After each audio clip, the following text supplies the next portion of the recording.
It's not up to me to start questioning why the president nominated Wike. But it's another thing to see whether I like his style of politics. I may not like his style of politics, but it is not up to me to start questioning why he's been nominated. Because I'm aware that I read from the newspaper, I think Premier Times newspaper have did an investigation where they went to recount the vote, presidential election result from Rivers State, where according to Premier Times, the result declared by INEC from Rivers State is at variant with the information in INEC viewing portal. I think BBC equally did the same thing. So if you see all this information coming from Rivers State, I personally am not comfortable with any leadership of that state. Because we understand at the time of the election, there was so much rumor about who did what and who did not do what. So for me, I may not like his style of politics, but it's not up to me to start questioning why Mr. President will be nominating him, because it's the prerogative right of the president. The president, you know, in one of his speeches promised Nigerians that his nominations list will be more of technocrats, and we're seeing almost the opposite, because I want to believe, you know, I want to align with the Chief of Staff, Femi Bajabiamila, who said it's a mixture of politicians and technocrats. Also, the list came out without portfolios attached to it. He also tried to justify that, saying that it is to allow the president the liberty to tinker with these ministries, to find who fits, just in case the president changes his mind about a certain individual. However, I want to know how you react. Do you think that will not set back the Senate, you know, in screening? If you're screening a particular person for a particular position, you need to look at how that person fits in that position, judging from, you know, their history, the offices they've held in the past, or something like that. How do you react to that? I think the statement that came from the Chief of Staff is purely politics.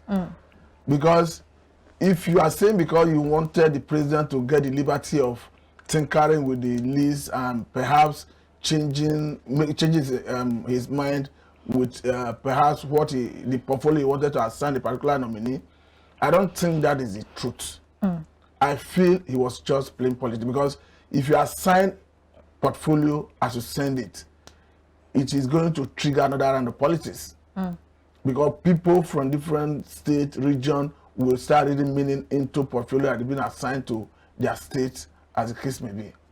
But I think, because if you look at it, we are having stances where the government will deploy a minister after swearing in, maybe midway into the administration. And there has never been any time, because you want to redeploy a minister from one ministry to another, you send the minister back to Senate for the screening.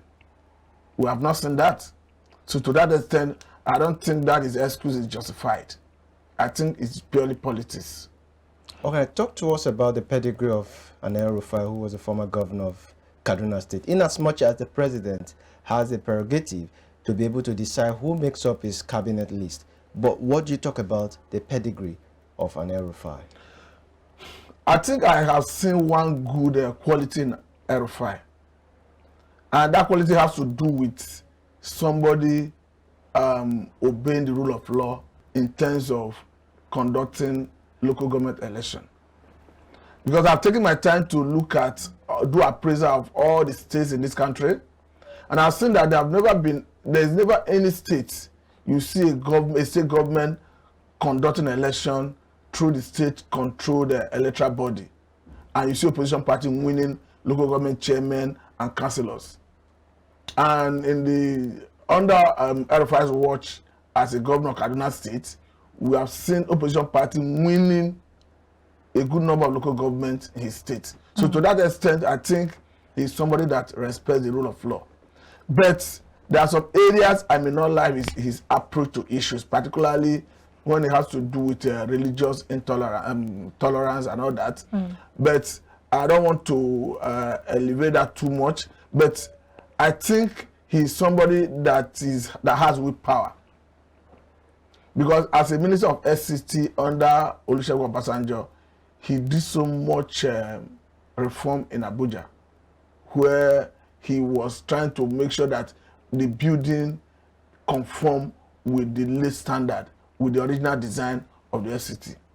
Now, let's talk a little bit, because you are trying to deviate a bit from the issue of, the coloration that his actions and inactions have, portrayed, especially with regards to the religious violence that have gone, down, especially in that state. He has been really accused of being an ethnic and religious bigot. What's your view about that? The reason I'm not giving it so much attention is because of the sensitivity of religion in Nigeria. Because it's not wise, it's not appropriate that you start elevating things, it borders on our fault lines to the front burner. That's why I'm playing it down. So what has he been able to do to address that issue? That's what I'm talking about. I'm not in a position to pass judgment, but what I'm trying to say is I'm not comfortable with his level of his disposition when it comes to religious tolerance. All right, let's look at the background of these nominees. Most of them are political players, active politicians. However, from the beginning, if you heard my first question, I actually mentioned that the president had said his list were going to be mostly of technocrats, and we're back with dealing with professional politicians, if I'm to say it that way. Do you think that this is the time for Nigerians to regurgitate what we are used to, or we should be looking at how to change the narrative, how to make improvements where necessary, especially as regards ministries, because the government, the system, the country is, broken down into these ministries that eventually trickle down to other sub-sectors. How do you feel about that? The way I feel is different from the way the politicians feel. And the way we are looking at it is quite different from the way they view it from political angle. Because don't forget that once you are the president, you're already looking at how to, especially if that is your first term, you're already looking at how to consolidate power, how to position yourself to win a second term. And the politicians you see, they see the commissioners at the state level, the ministers at the national level as foot soldiers.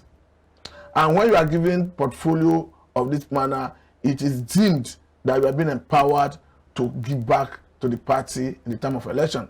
And there's that belief that if you allow technocrats to dominate the cabinet, they may not have that interest in playing the politics that the normal politician will play. And that may be counterproductive for the party when it comes to election and campaign. Should that be the focus? I mean, we're looking at improving the country. Even if you are saying that should not be the focus, but we are looking at interests. And we are looking at how, because you as a president, you must want to protect your interests. And if engaging more politicians in the ministerial nominee will better enhance your interests, I think they will go for it. And I believe that the reason we are seeing politicians dominating the nomination is not far from that. All right, now campaigns are over, as they say. Politics is over, it's about governance. And now that we have these new ministers, and looking at the faces that are already beaming forth, what do you expect going forward? We are not likely going to see anything different. Oh, really? Yes, because I think the government has shown its policy direction.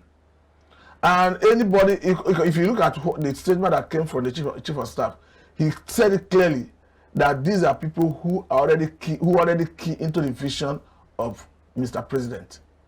None of them is coming to give President advice to change his policy direction. It is very clear that this government wants revenue drive. They want to improve on Nigerian revenue, even at the expense of the welfare of Nigerians. Because I quite agree that Debt Management Office have said that the government's revenue target for 10.something trillion is grossly inadequate, that it should be jacked up to about 15.something trillion. But if you look at the government, because I just read that even the government have increased tariff on clearing cargoes from our seaports to with about 40%. So if you look at all the areas of interest of this government, is targeted towards revenue drive. So anybody coming in, whether as a minister, as head of agency and parastatal, nobody is going to give any advice that is at variant with revenue drive. Otherwise, he's not keen into the vision of Mr. President. In essence, we're not going to see an end very soon to the, you know, the situation or the realities that an average Nigerian is going through right now. See, especially as subsidy removal is biting hard on the economy. To be quite honest with you, this situation is going to be with the country for a long time. Because one, the government is not happy on production. You don't earn foreign exchange by fiat, by government policy. You earn it by production, by what you produce and export and earn foreign exchange. That is why someone like me was advocating that unification of Naira at the official window was too hasty. That hence we have removed fuel subsidy on PMS, would have tarried until the time when we start producing enough to start exporting to earn foreign exchange before you tinker with the idea of unification of Naira at the official window. And that has seen Naira crash heavily against dollar. That is the essence, that is the reason behind the increase in inflation. And if you see when the discourse threatened, would I say threat, said they wanted to increase tariff, they started inflation. And inflation is a reflection of that government unification of Naira at the official window.